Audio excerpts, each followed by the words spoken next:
Hello, it's Mike Rhyner here, and I want to thank you for joining us on patreon.com. And I do hope that you will check out the Sunset Lounge, because there you can find a vast array of very, very entertaining and engaging podcasts, such as Shippy and Grooves. It is sports, it is topical, it highlights the stories most people probably haven't heard, and they put their own fun twist on things, always guaranteed to make you laugh. Shippy and Grooves at the Sunset Lounge. Nobody would have thought that I would be the one. Rhyner, sports talk. Baseball, baseball, baseball, baseball. Oh, with the big mic. Oh, okay. All right, yeah. Okay, now I get it. We got a lightning strike, boys. What happened over there, Grego? We had a little lightning strike right outside the window.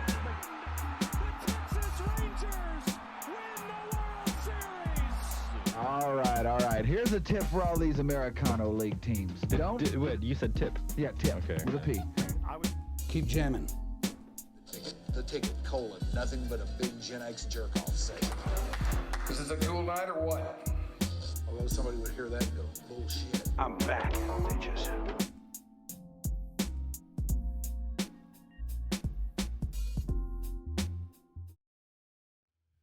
And we're back for episode 79 of Your Dark Companion.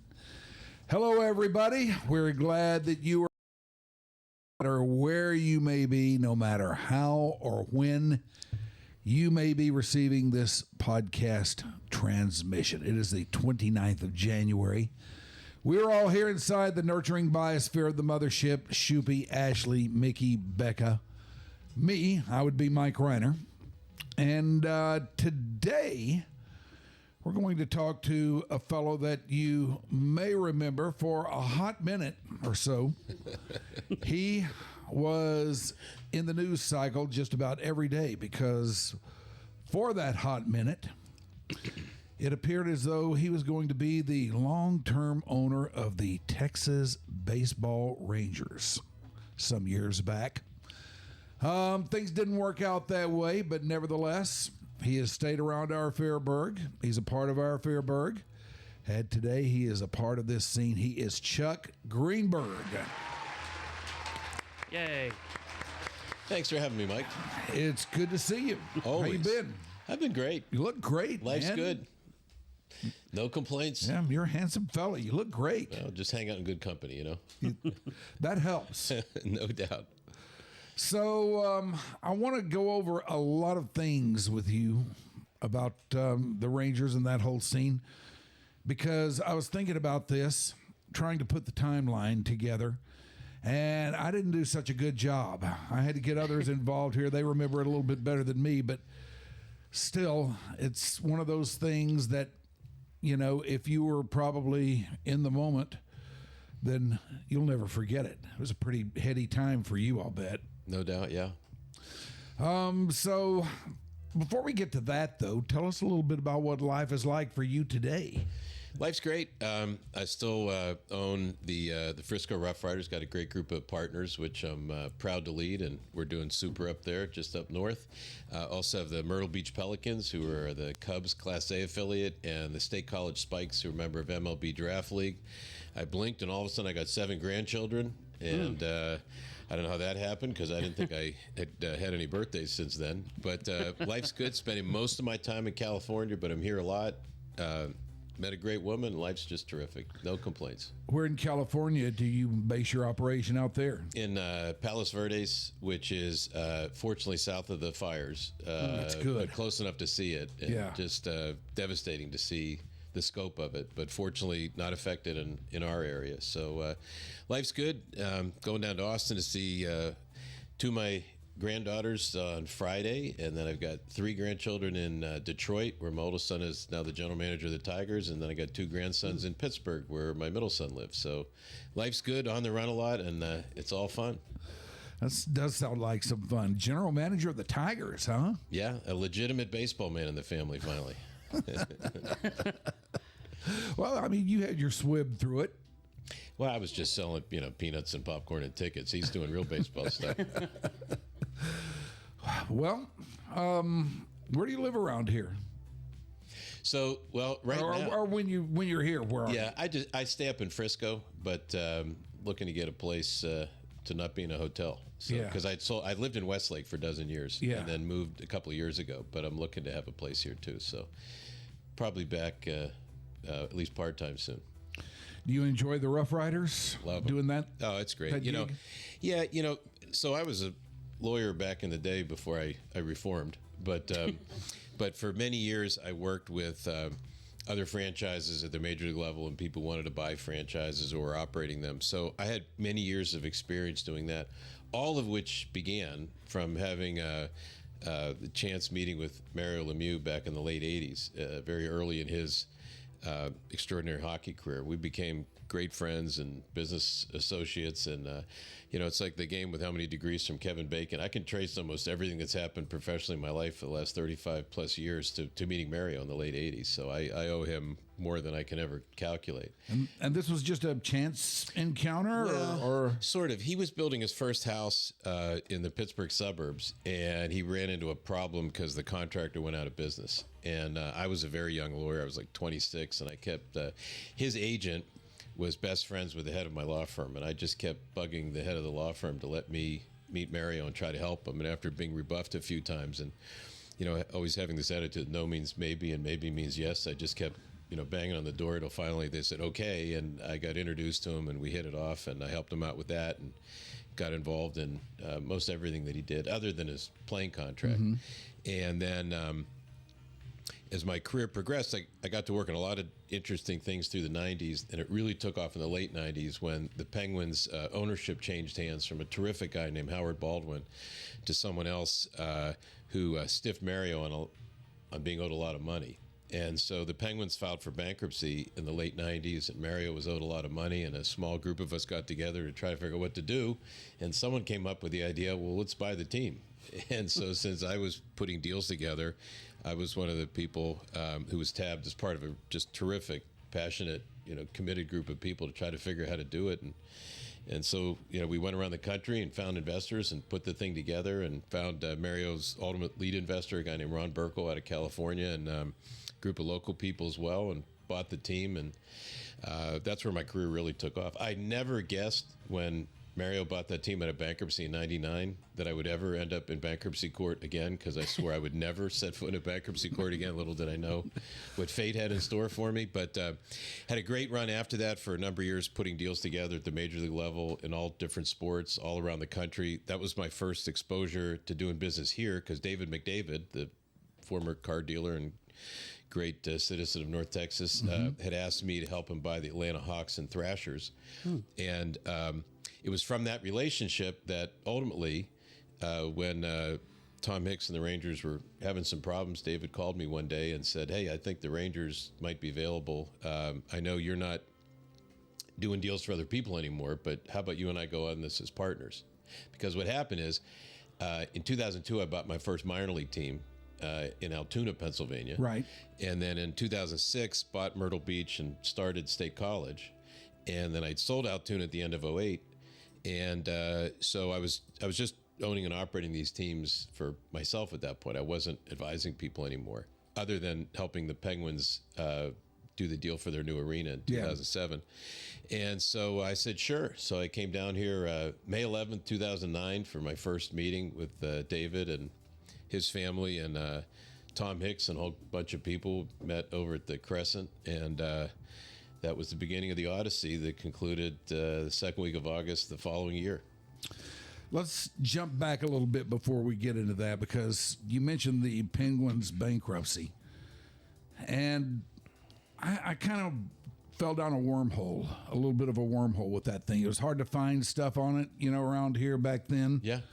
Because, hockey was really not yet that big of a deal, and especially around here, you have to develop a pretty broad, or a pretty, I guess, thick fan base before you start worrying too much about other teams. All the fans here at that time were just all about the Stars, and Sure. that's all well and good and everything. But if you're a true fan, you keep your eye on what's going on elsewhere as well.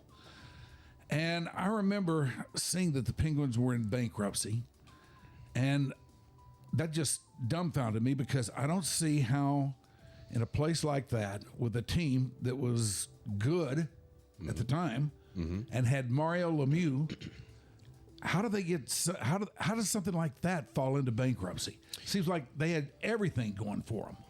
Well, the economics of the sports industry were so different back then. You know, Yeah. the first big league deal I had a chance to work on was representing a fella who was trying to buy the Pittsburgh Pirates in '94, I think. And at the time, the Pirates were owned by a public-private partnership. So it was a lot of the big corporations in town had put in like $1 million, and the city had put in 25 or 30 million. And the city had an option to purchase the team for $90 million. So when the consortium announced that they wanted to sell the team, the city had this option to try to make sure they didn't relocate. And far and wide, you know, all throughout North America, there wasn't one party willing to pay $90 million for the Pittsburgh Pirates in 1994. So that just shows you how values have changed. And so very few teams in any sport made money back then. You know, they didn't have the media deals nationally or locally that there are now. So it was a very, very different time. So the Penguins, who came on board in the 1967-68 season, they had already been in bankruptcy a couple of times, but that wasn't all that unusual back then. What happened in the 90s is, in 91, they were acquired by a fellow named Howard Baldwin, wonderful man. And Howard was a real deal maker. You know, he did not come from great wealth himself. He had some wealthy investors, but he was really clever in putting it together. I mean, there's a fair amount in common with what he did with then what I, you know, ultimately end up doing in the future too. But when he put that deal together, the sports industry was really changing because for years and years, there was no money in operating sports facilities. Right. Like there was no advertising. Right. Remember back in the 40s, you'd see like, you know, Ballantine beer and all these other, but then there was like no advertising at all anywhere for 20 or 30 years. So the Palace at Auburn Hills, the Pistons arena was built, I think in '88. And that changed the industry because that was built specifically to generate revenue. Whose idea was that? Do you know? That was some really smart people who owned the Pistons and ran. Tom Wilson, I think, was the chief executive at that time. I think that might have been his name. And but when Howard bought the team, that was still new. So Edward DeBartolo Sr. owned the Penguins. Real estate guy, you know, shopping mall magnate. Did he have the 49ers then too? That was his son Eddie Jr. who had it, and now it's Eddie's sister Denise Marie and her wife John York and their son Jed York. But at the time, Mr. DeBartolo, and he was always Mr. DeBartolo, was way ahead of his time because he actually owned the lease on the building. Like in the past, what happened is like the government or a government agency would have the building and they would just lease a facility out for games. Right. But what he foresaw was that there was a future because he was a real estate guy. So he controlled the whole building. Well, when Howard went to buy the team, first he was trying to find a buyer for Mr. Bartolo and they couldn't find a buyer. So he thought, well, I'll buy it. But he couldn't raise enough money to buy the rights to the arena and the team. So he bought the team and he brought in a company called SMG to buy the rights to the arena. The problem is there was this like watershed fork in the road moment in sports where player salaries were about to go up a lot and arena revenues were about to go up a lot. So Howard bought the side of the business that had the rapidly expanding costs, and SMG got the side of the business that had the rapidly expanding revenues. So from day one, Howard, wonderful guy, but he was just kind of had one shoulder on the wrestling mat from day one. And so what began is he was selling off tomorrow's revenue streams to pay yesterday's bills. So he was undercapitalized, which was a huge lesson I learned. Like if you're not adequately capitalized, just forget it. Like you just can't make it work. So he was always in harm's way and he was deferring a lot of player salaries. There was no salary cap in the NHL then. So, you know, you had arguably the greatest accumulation of Hall of Fame talent in hockey history. Those Stanley Cup teams the Penguins had in the early 90s. But a lot of those guys, including Mario, were, with the best of intentions and with Howard's best intentions, were agreeing to defer compensation. And then one day it all caught up. You know, Mario retired, the team started to struggle, revenue started to drop, and, you know, he'd already sold off the future revenue streams. So he ended up losing control of the team to a guy out of Boston named Roger Marino. And Roger came in and he thought, well, I know how I'm going to endear myself to the working blue-collar people of Pittsburgh. I'm going to stiff a wealthy player, which was like the worst thing he could have done.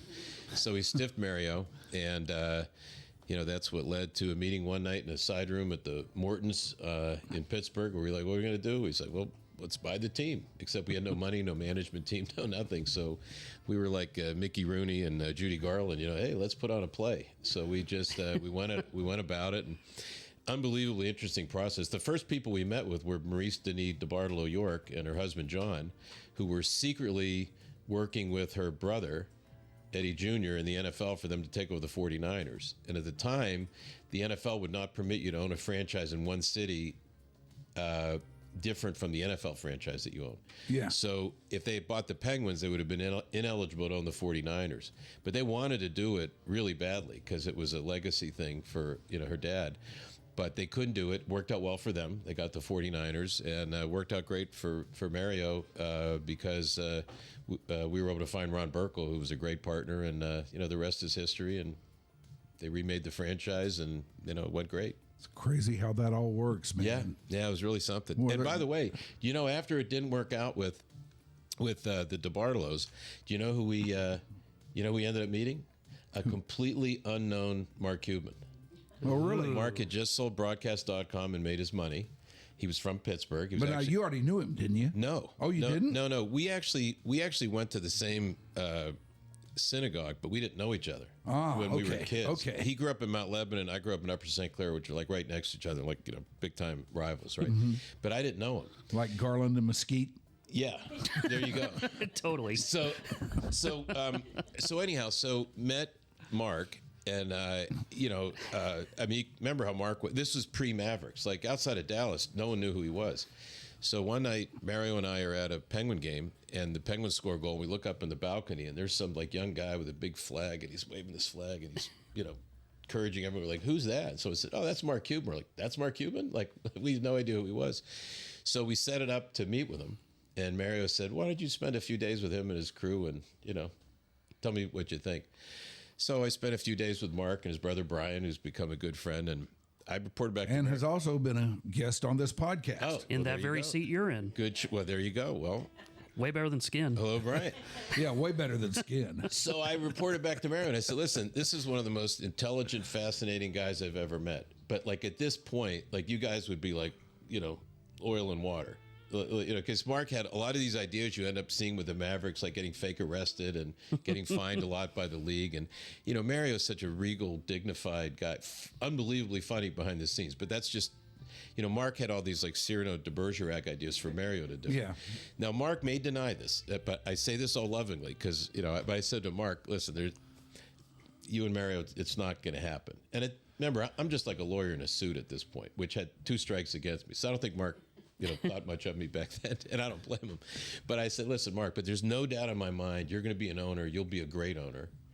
But, you got to do it your own way in your own voice. You got to get your own team. You're just not meant to, tell other people what to, you need to do this yourself, And he's like, yeah, whatever, suit, And then, as I understand it, a few weeks later, he called Ross Perot Jr., and the negotiation went something like, Ross Jr., I want to buy the Mavericks, and Ross Jr., whose partner who put the deal together by the Mavericks was David McDavid.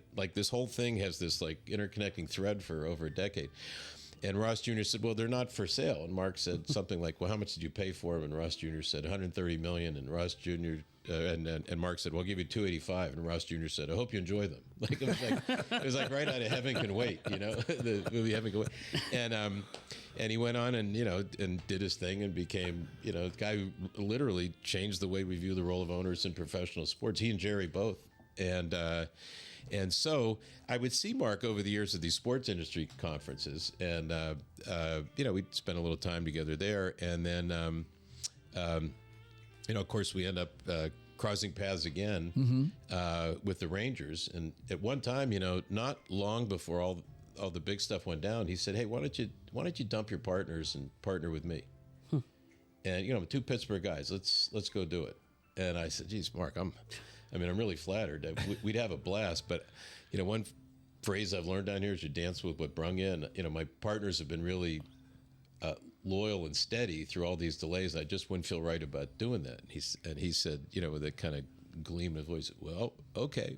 I hope you don't mind if I bid against you. I was like, hey, let's go, man. Bring it on. Upper second, there, 11. Let's see what happens. So the whole time that was going on, it was all like friendly fire. Like we were never, there was never any sort of, antipathy towards one another or anything. It was always with great respect. It worked out great for him because it bid the price up, and he was such a brilliant guy. He owned some of the debt, which was really smart. So it was always as friendly as could be. And then when it was over, we made a deal for the Rangers to lease his plane to, fly. So it was always, as friendly as possible. And I went to a bunch of Mavs games with him, and it was great. So, I mean, again, from meeting him the winter of 98, 99 to bidding against him in August of 10, it was this 12-year journey with a lot of interconnected steps in between. It's pretty cool. Boy, it would have been fun, though, for you two to team up. Like, I just still think about, when you and Chuck Morgan got to work together for that 6 months or however long it was. And then, like, I remember a year or two after you left the Rangers, me, you, and Chuck all wound up at, like, helping out a friend's podcast or something. And I got to sit at the table with you before the show, just you and Chuck going back and forth on all your ideas. Like, I know with Chuck, you had, you gave out, like, dollar ice cream, or no, dollar ice cream when the weather was really cold, or no. Was it hot chocolate in the backwards. summer? What happened is, so when we finally got control of the Rangers after the auction, it was August, and so I thought we were going to take over before opening day. In fact, last week was the 15th anniversary of when I initially signed the purchase agreement, which there's a little story that we might get to that happened the day after, but I had no idea. I'm up for all the stories you've got. Oh man, we could do this for multiple episodes, but it was almost 7 months after that when we finally got control because of everything that happened with the creditors in between, none of which could have been anticipated at that time. So we take over and we get approved by the owners, and the deal closes, and we're on the road. And of course, remember the night of the auction, the Rangers were in Seattle, I think, because Michael Young had a grand slam like right after we submitted our bid, and it was all kind of like kismet. But so we take over, and we're going to be home on a Friday, Saturday, Sunday against the Boston Red Sox. All 3 games are sold out. There'd been a lot of anticipation about our ownership group. Right. We were kind of the fair-haired, kids at the time, with Nolan and myself, and that was a pretty potent duo, and so all 3 games are sold out, and the Rangers are in first place, and there's all this enthusiasm. It's just like the perfect wave. We got a tailwind like you could only dream of, and I had a very clear understanding of how the Rangers have been perceived under previous ownership, and with nothing negative to say about previous ownership, but I knew that change alone was part of the appeal.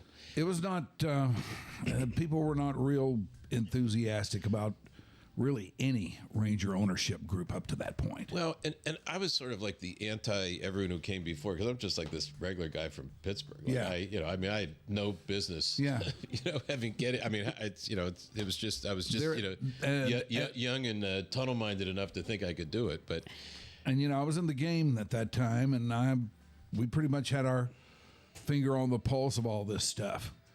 And this very, very favorably. They were excited about it. They were excited to see what a guy like you would bring to this thing and how it might be different. So I wanted to make a statement that this was really different, that this team, well, obviously when it comes to player decisions, you have to do what's best, with blinders on. Sure. When it comes to everything else about how we would operate the franchise, that this really was the community's team and we were just the stewards of it. So we did a few things. One of them was, the first Sunday we had the team, we ran a full-page newspaper ad in every newspaper from here to Georgetown that said, it was in the form of a letter from Nolan and myself that basically said, this is your team.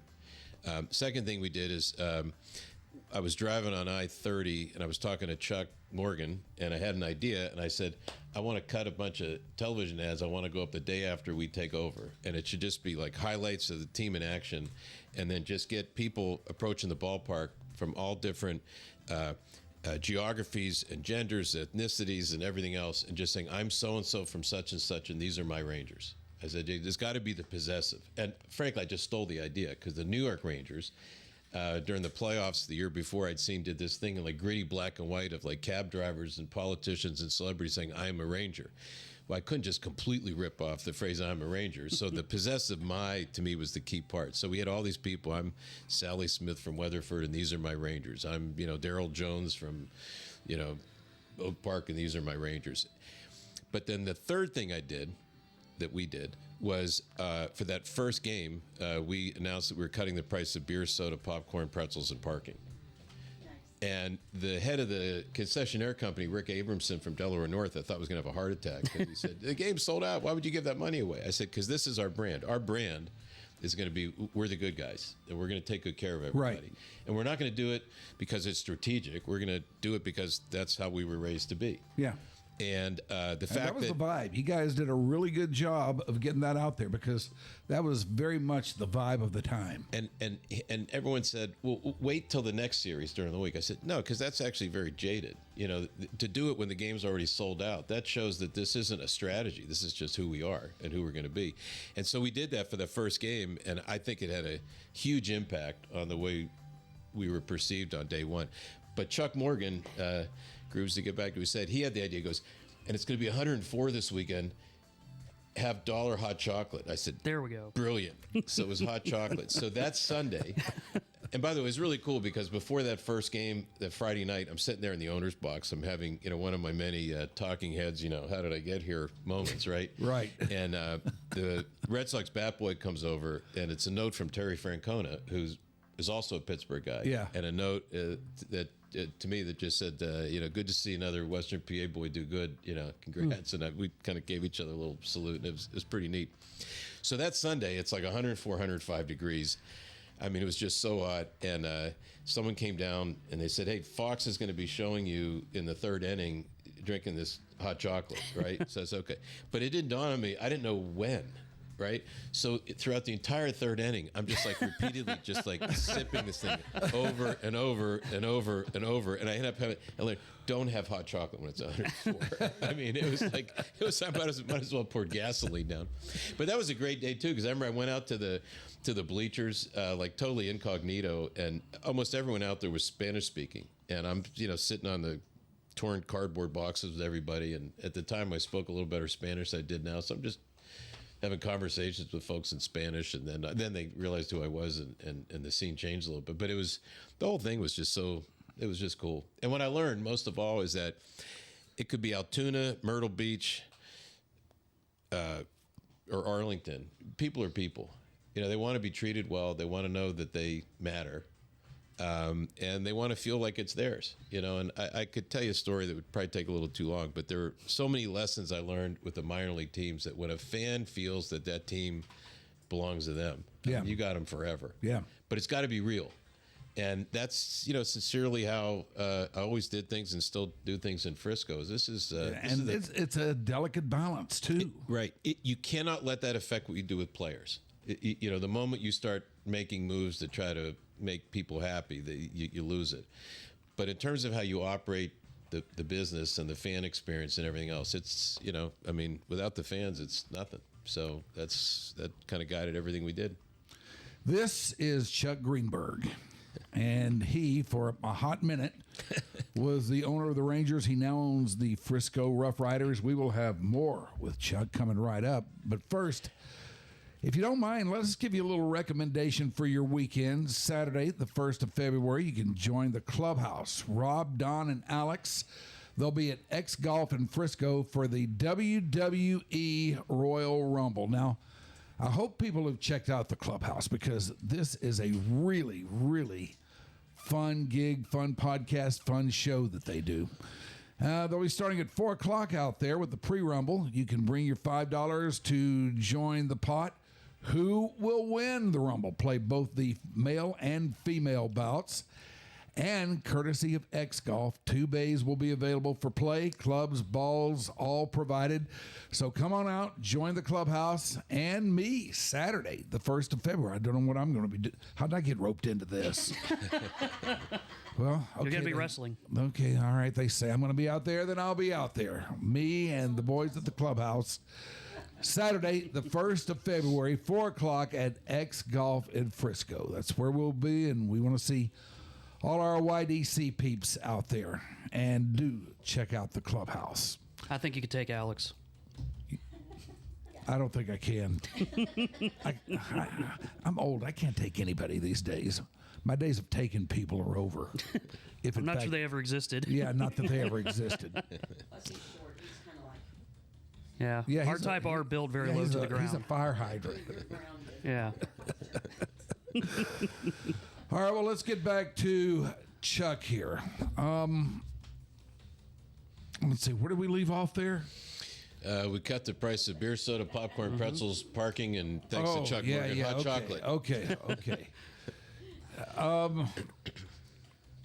What was it like for you when this process was coming down of you know, in the mix to own the Rangers and everything?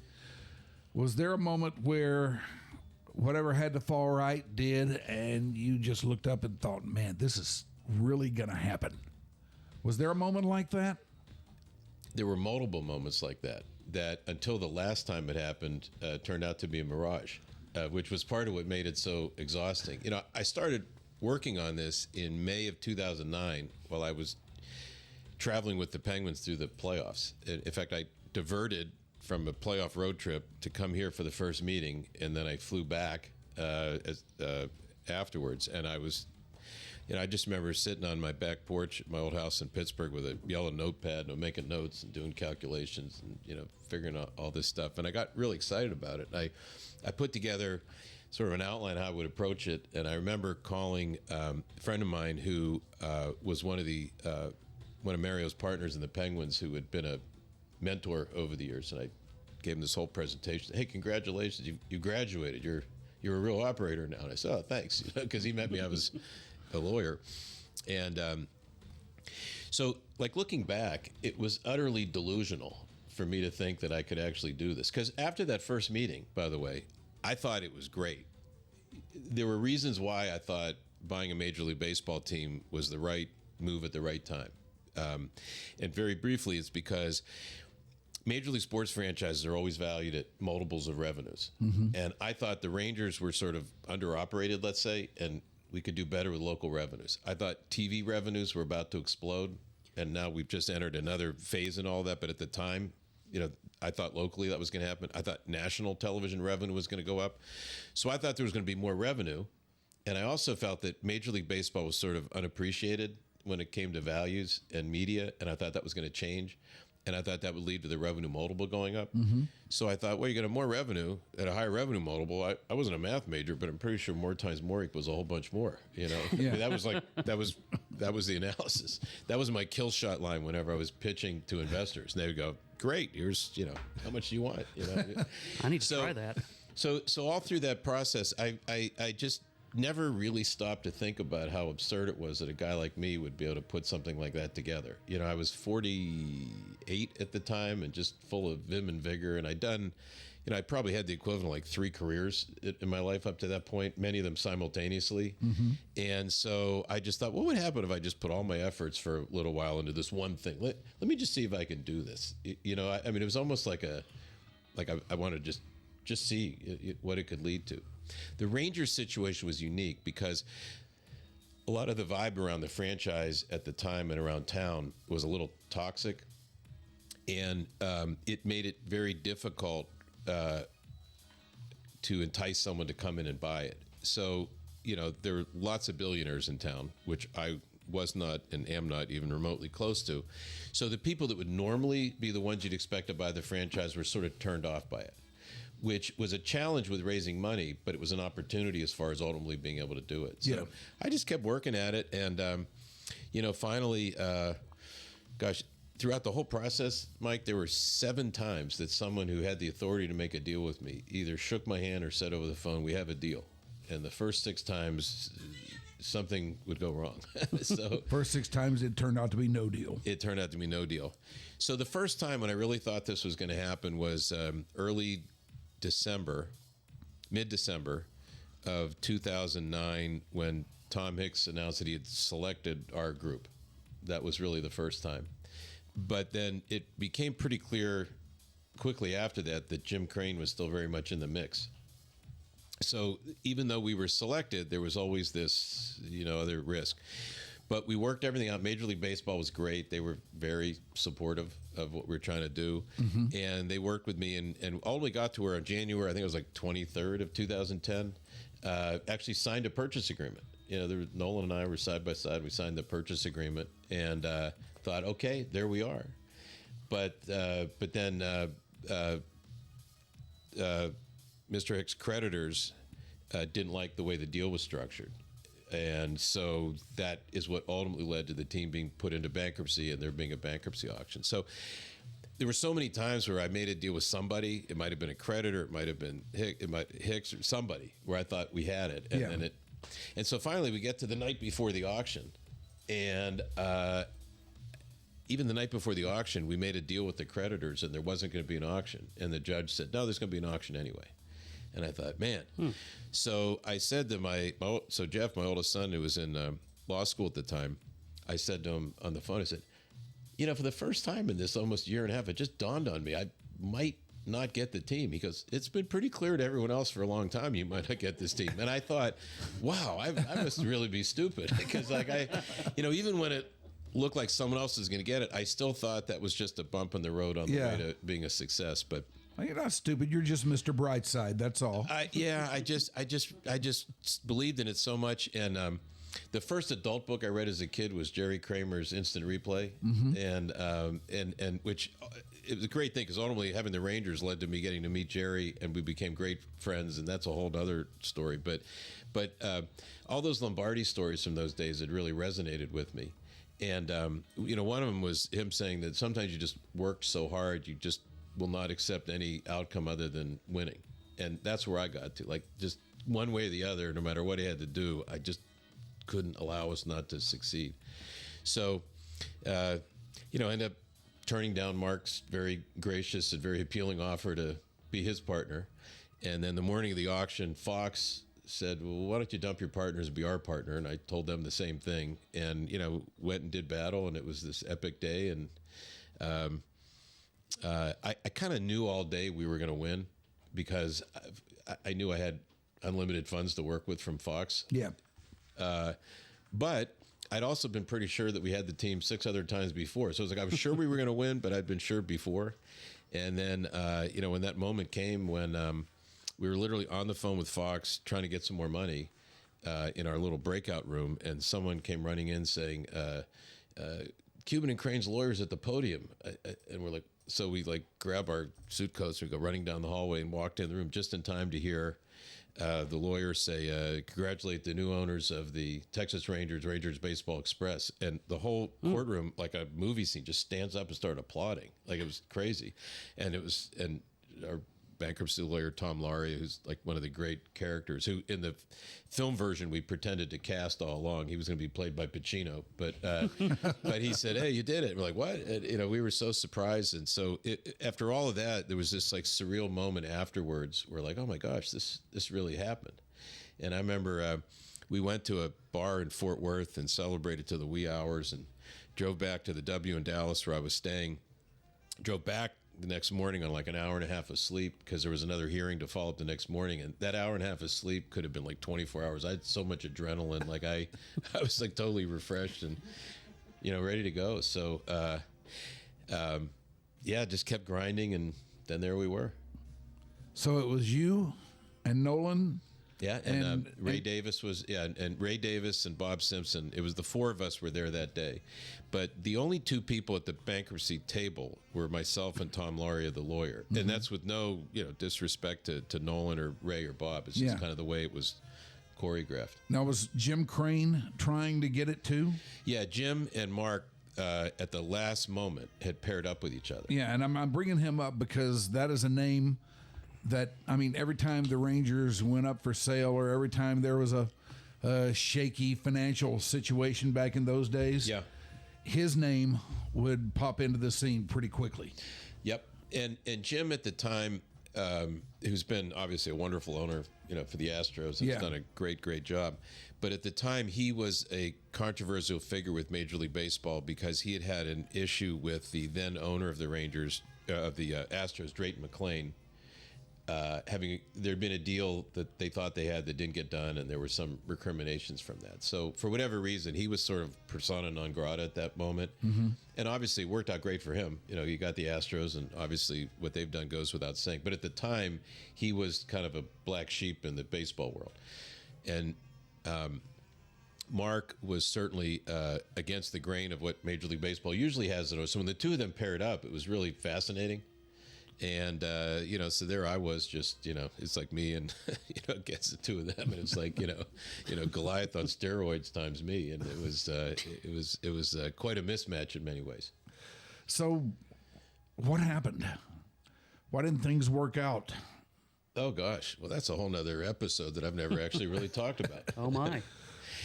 Well, tell us what you can, tell us what you will. So I was offered many times all different kind of vehicles to tell the story, and I just chose not to. It's first of all, I have nothing but great respect and appreciation, admiration for everyone who was a part of that process. I mean, what we did was collectively. That's not a royal we. That's like all of us collectively was really remarkable. Yeah. I think I can't say enough great things about Nolan. He's just a one-of-a-kind, iconic figure. I think he probably had in mind things, role-wise being a little different than it was playing out, and I understand that. I think when it comes to Ray and Bob, there's a reason that usually the wealthiest person who puts in the most money is in charge. That really is a better model. Right. And I think in some ways we were a little bit, as a group, a victim of our own immediate uber success. Because I remember even with our ownership group, first round playing Tampa, and people wanted a ticket here and there, and the Yankees, they wanted a lot more tickets. Oh, yeah. And for the World Series, we had requests. I want 30 tickets right behind the dugout. Well, so it was just a lot, it was almost like too much, I think, and it probably exposed every fissure in people's personalities or understandings with each other or anything. But, at the end of the day, we all came together, did a great thing. And really proud of it. When I was talking with Ray and Bob, when it was pretty clear that this was going to turn into because at the end of the day, no one could make me leave. I was the MLB control person. The only one who could make me go was Bud Selig, and I knew that wasn't going to happen. But at the end of the day, it just made sense to negotiate the terms of my exit for just peace in the kingdom for everybody. Yeah. And I told him, I said, look, you're going to be in great shape here for the next few years. The things we've done on the business side, you're going to ride really smoothly here for a while, and in a few years you'll probably miss having me around from a fan standpoint. But you're going to do great. Baseball operations are in great shape. I did always worry that after I left, that eventually there would be a split on the baseball side of things, and of course that's what ended up happening. But it's a shame because when you look back, I think that the three of us, JD, Nolan, and myself, in many ways, I think we all complemented each other perfectly. And in an alternate universe, it would have been great. But you know what? We shared in something that was really special. I have nothing but great things to say about everybody. And it was just a great experience and a ride that a guy like me had no right to ever expect. So I'm nothing but grateful. And I look back on that whole time with just nothing but fond memories. And it shows I stayed here faithfully for another decade. Everyone thought I was going to just head back to Pittsburgh. I'm like, this is great. I love Pittsburgh, but I love it here too. So nothing but great things to say about the whole experience and everybody. Owning a team is an odd situation because first and foremost, it's a business. Mm-hmm.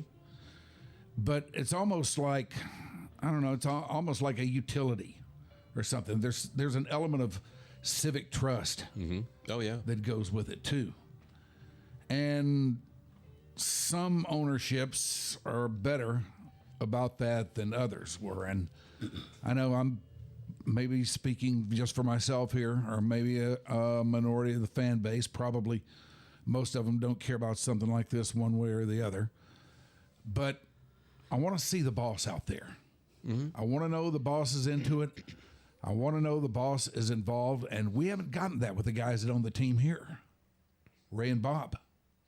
And honestly, I have no insight into how present they are, and they might be very, but just less visibly. But again, nothing but good things to say about them too. But there is a difference. I don't doubt that they're good guys, and what happened in 2023.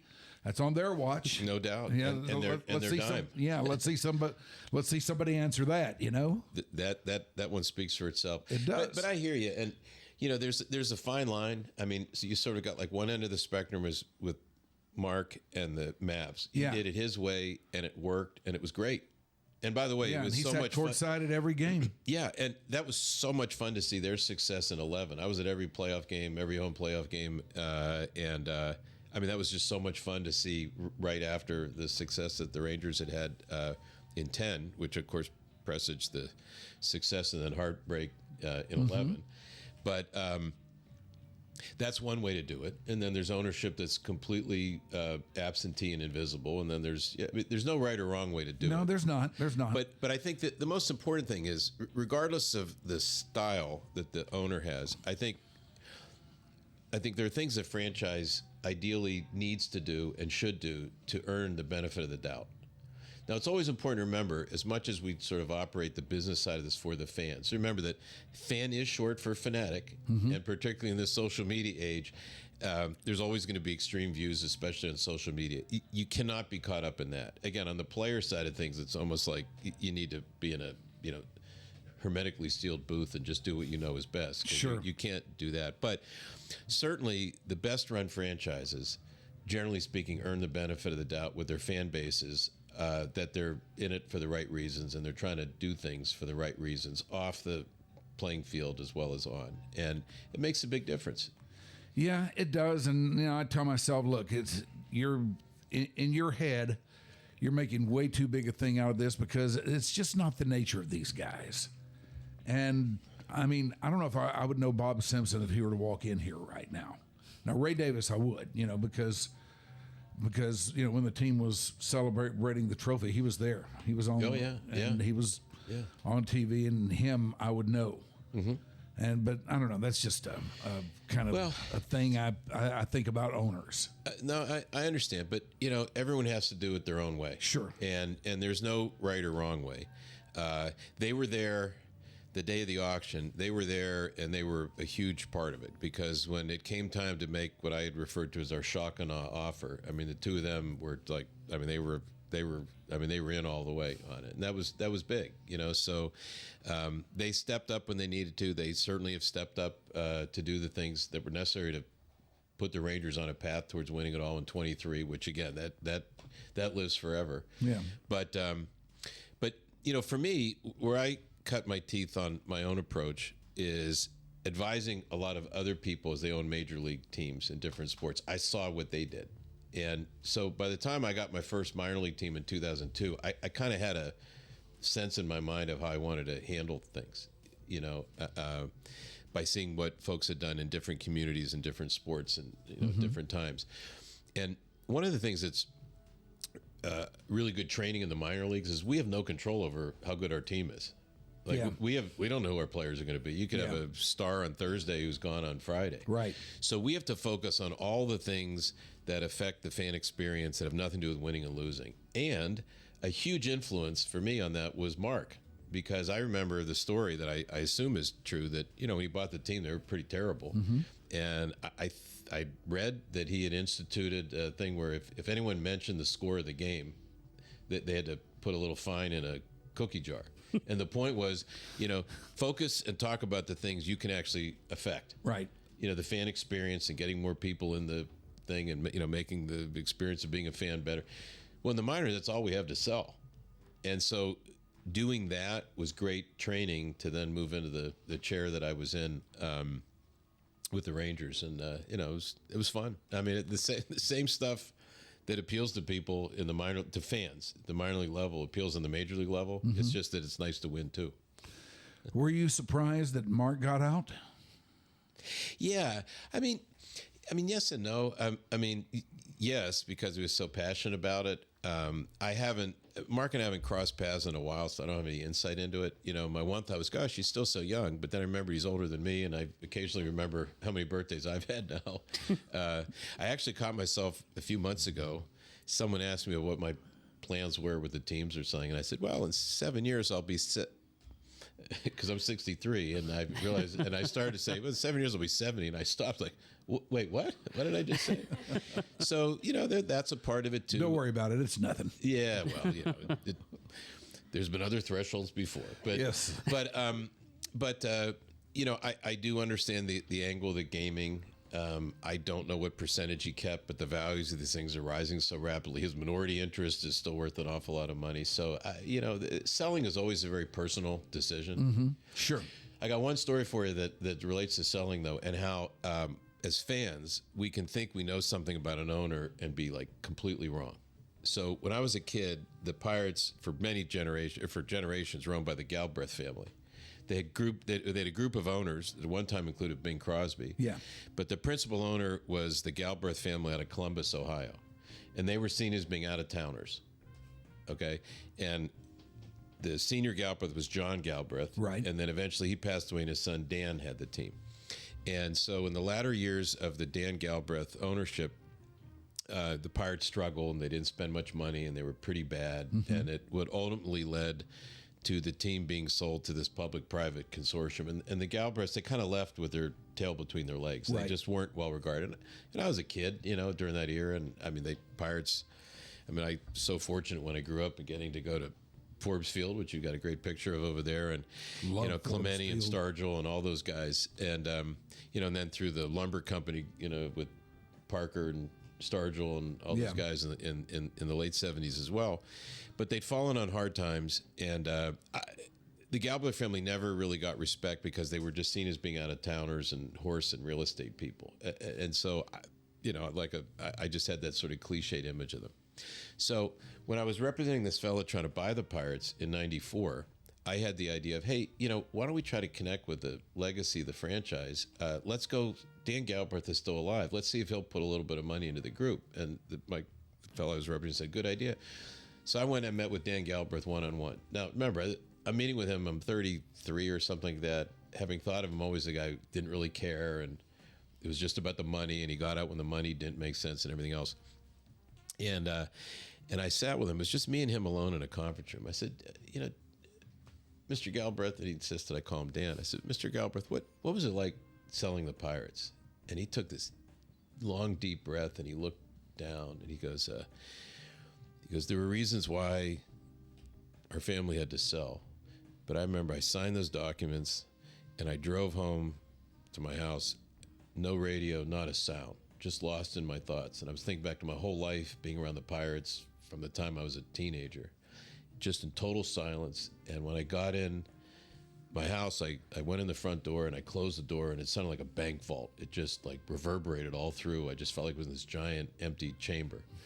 And he said it was the worst moment of my life. And he looked up. He'd been looking down the whole time. And he looked up. He had tears streaming down his face. And he said, there really are pirates, you know. And I was like, wow, did I misjudge this guy? I mean, this guy, he bled for the Pirates, but never knew that. And I mean, so he was just a wonderful guy who loved the team, and it killed him to sell it. And who would have known? Yeah.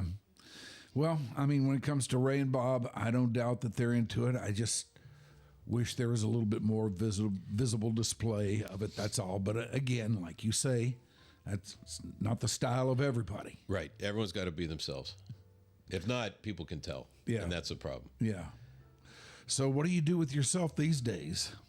I just wait for you to reach out and say, let's talk. I mean, things are pretty Say, slow. come I was on, like, huh? yeah, groups, you know, text me. I'm like, well, finally. Here I am.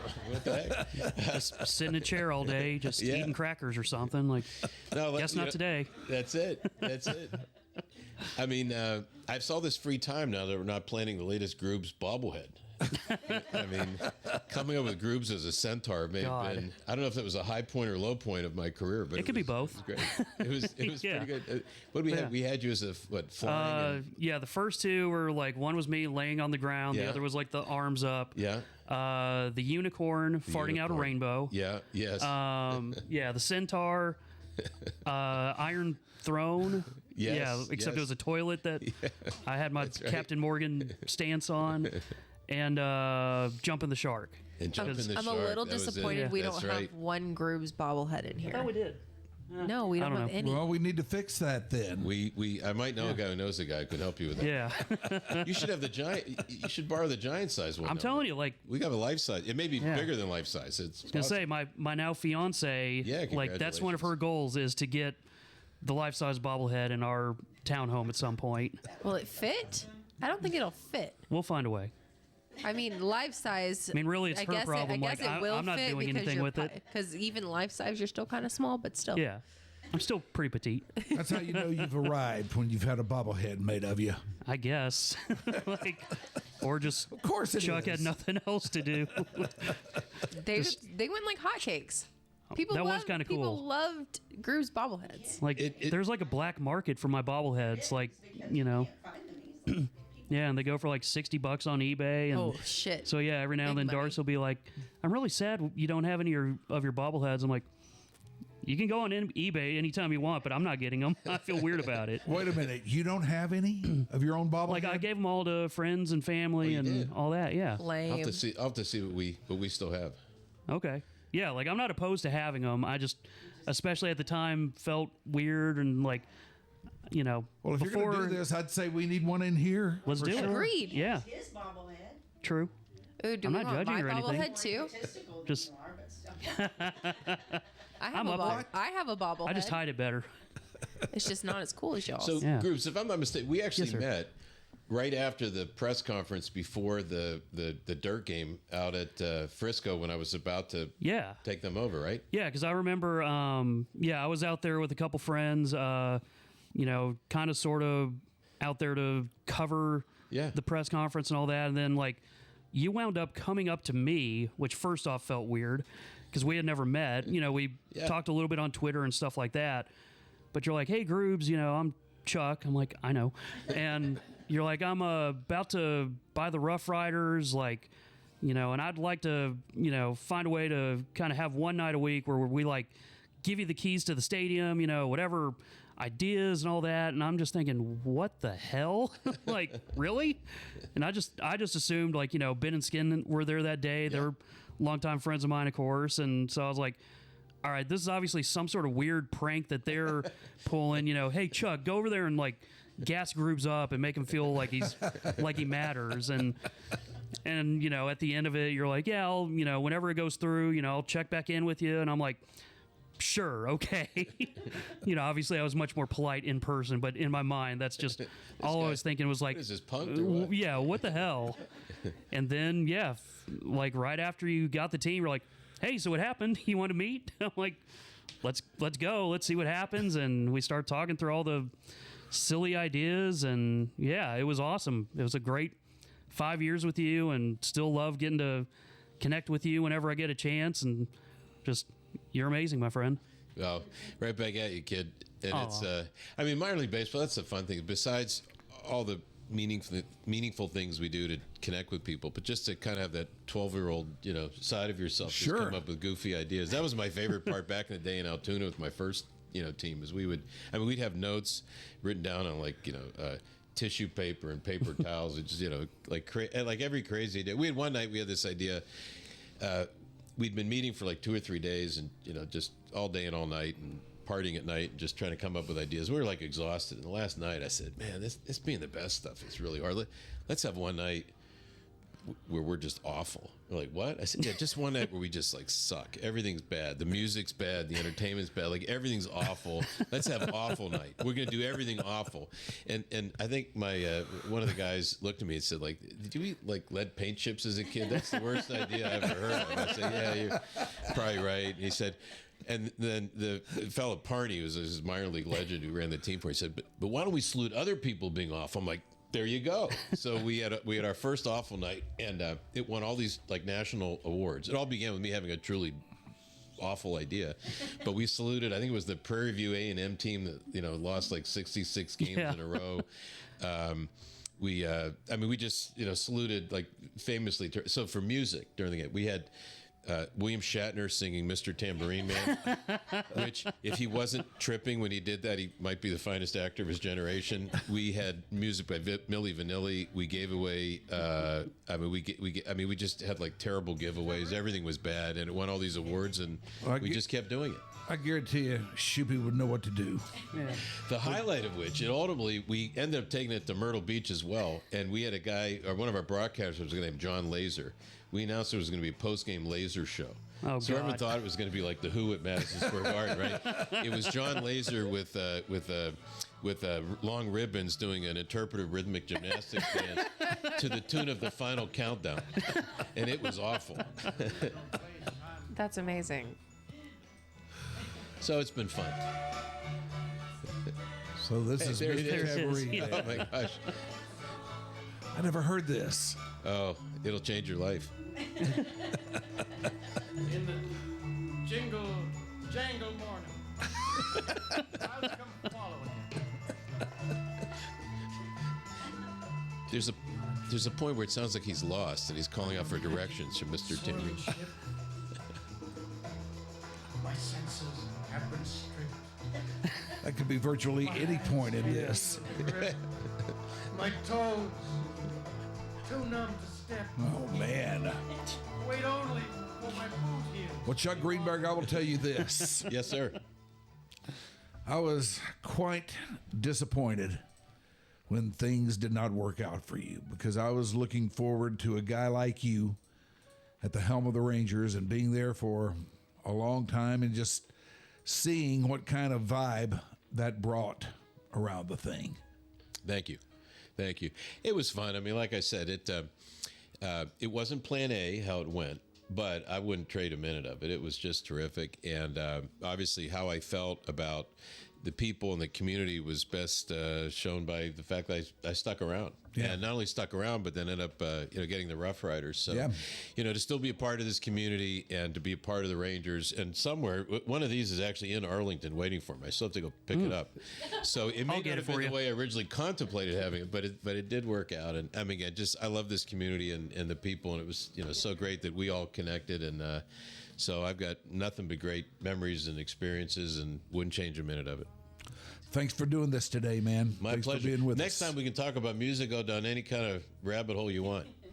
All right. Play some more Shatner. All right. Why not? Yes, I'll do better than Shatner doing Tambourine Man. All right. We'll roll you back through here again and get into some of this other non-stuff that we didn't get around to today. Anytime, anything.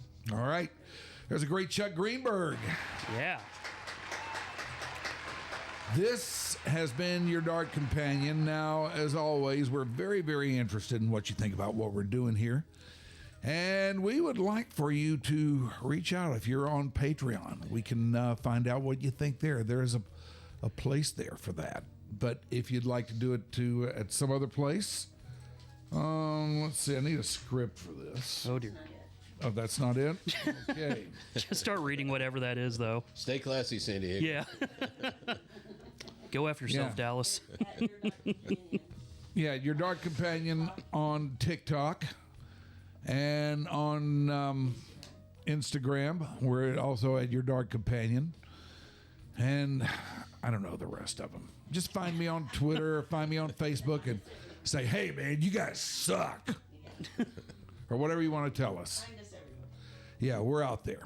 We're out there. This has been Chuck Greenberg. I'm Mike Rhyner. Thank you for watching. And now?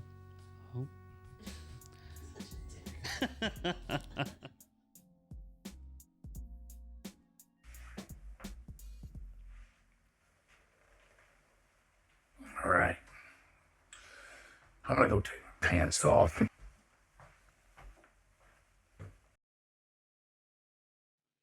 Your Dark Companion is a Stolen Water Media presentation.